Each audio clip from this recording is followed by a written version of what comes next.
Hello everyone, I'm going to share with you my pizza dough recipe. I usually do it entirely with all-purpose flour, but today I'm going to do half and half because I have a lot of wheat flour and I want to use it up. So let me tell you the ingredients. You need a packet of dry beer yeast, slow proofing, wheat flour, all-purpose flour, sugar, salt, and extra virgin olive oil, and preferably a sensitive scale.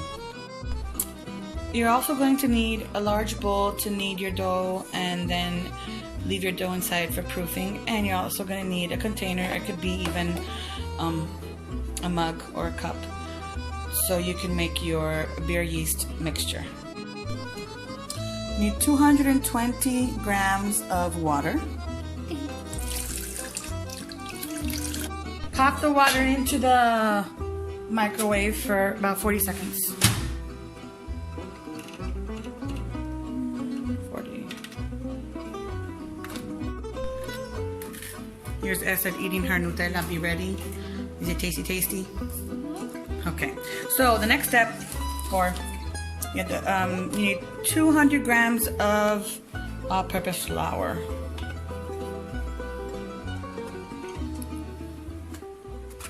Sorry, I'm shaking the camera. What's happening? 200 grams of wheat flour. Let me go ahead and open this up. So in total, 400 grams.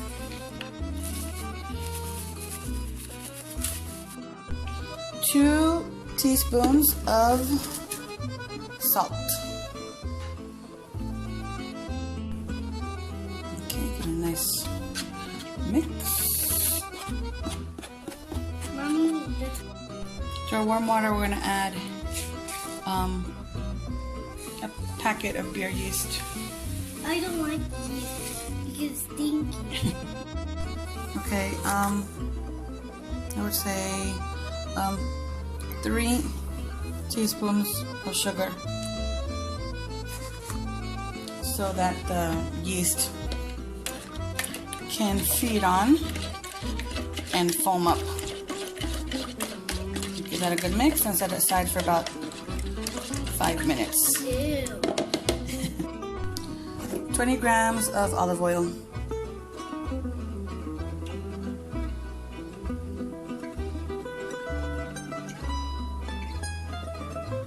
Then you need the mix. That's right. Oh, can I mix, please? Okay, the yeast has bloomed. You see it's nice and foamy. Okay, so let's pour this into that. Let me give it a good swirl to get it all. There we go. Okay, so it's gonna start mixing. Is it difficult? No, it's not. Okay. Oop, I'll hold the bowl for you. You wanna hold it? Okay, good job.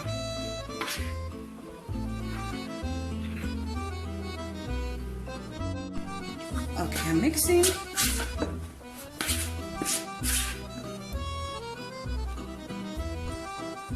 Now let me take some of this dough off, and I'm going to switch to mixing with my hands. Oops.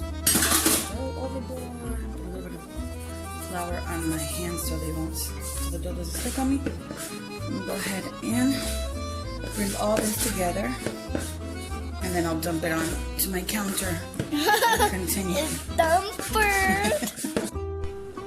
Okay, I'm gonna put the dough on the counter. Okay, look at my hands, Booby. Just my hands. And I'm gonna start kneading this until it's nice and smooth. Which should take just about 2 minutes.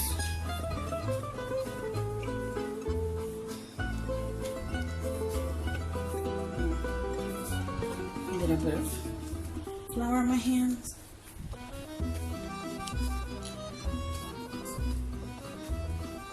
So this is the smooth dough.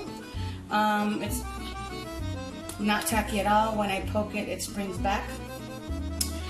When I make pizza dough, I usually make 2 small pizzas, but today I'm going to make calzone. Calzone. Okay, so I'm going to place it back into the bowl. Let me dump that out. Okay, place it back into the bowl. And spread some olive oil over it. As in my bread recipe, this prevents the dough from drying out or creating a crust. Crust? Okay, now I'm placing my dough into the oven only with the oven light on. That heat is enough to make it grow. So I'll be filling the calzone with tomato sauce, mushrooms. These are, I think they're called butt mushrooms in English. In Italian, they're called chiodini, and pancetta. Okay, so this is how I make my tomato sauce.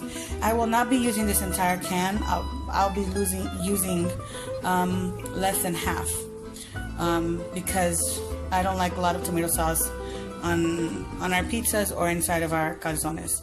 So what's good about this is that anything that's left over,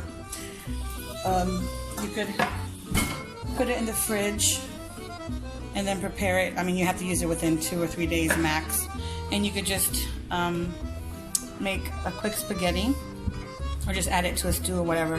When I make the pizza sauce, usually my husband, if he works early, he'll make a quick spaghetti and use the sauce that's left over.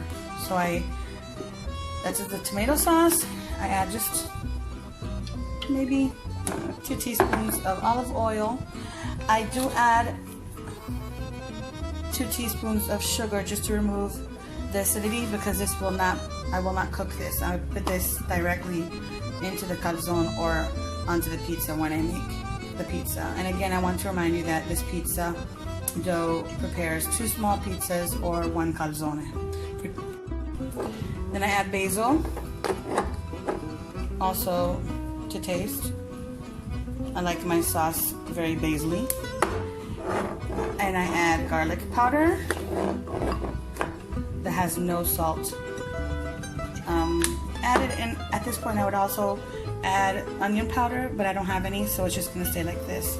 And then I give it a nice stir. Okay, here is my calzone stuffing assembly line. Pancetta, button mushrooms, a mix of Gouda and mozzarella, my tomato sauce, and this is freshly grated Parmesan cheese that we get grated at our supermarket, and I keep it in the freezer because it keeps better, lasts longer. And a little bit of flour just in case I need it as I'm rolling out the dough. Let's see how the dough has risen. Woohoo! It's doubled in size. Looks pretty cool. I also have a sheet of parchment paper and a baking sheet for the. Go ahead and gently just flip the dough onto the parchment paper because it's easier to work with. This is huge. And I'm going to go ahead and start filling it up. Okay, start with the tomato sauce. Okay, so let's start with tomato sauce. I stay a little bit clear of the borders so it's easy to seal, so that they are easy to seal. Tomato sauce.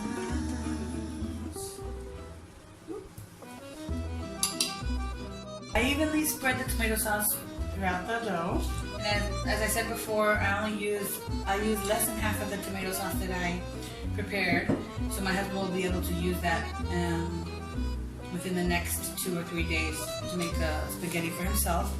The next part is adjusting those Parmesan cheese.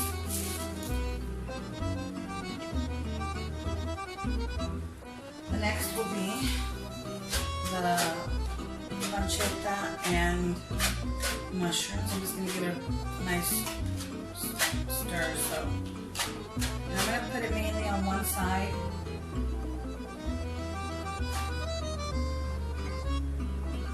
I'm not too crazy about button mushrooms. I prefer champignon. I don't know how you say that in English, but this is all we had. My husband's going to be happy because he likes all types of mushrooms. And then the cheese.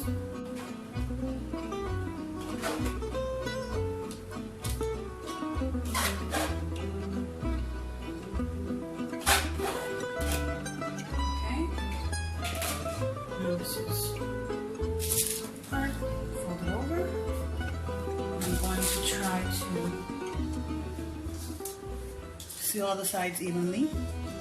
And what I do is I fold it. Oh, that was nice. I fold it over like this.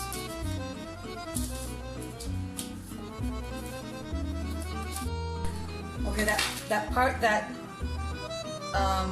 split open, I just pinched it with the other part of the dough and I tucked it underneath. Okay, so when you're making a calzone, you have to create a hole so that the steam could come out. So what I do is I prick it all around. This is what I do, but in pizzerias they just do one hole in the middle. But I like it, okay? And I'm going to spread just a little bit of olive oil on the top. Drizzle a little bit of olive oil on the top, just for taste, and I like the way it looks as well, but mainly for taste. Okay, so this is what I do. Take 2 corners, place it onto the baking sheet, and now, okay, place calzone into your oven, preheated oven, 180 Celsius. So I place it on the top rack for 15 minutes and then on the bottom rack for an additional 10 minutes. So the bottom half can get nice and golden. Calzone done. Right now, the dough, the crust is a little bit hard. It's piping hot, so I always let it rest about from 10 to 15 minutes, and then it'll soften up. Okay, I left it cool down for 15 minutes. It's still very hot. As you see, now the dough has softened, and I sliced into it and split it in 2. And look how beautiful it is. Buon appetito. This tastes better the next day, so we're gonna have awesome leftovers. Bon appetit.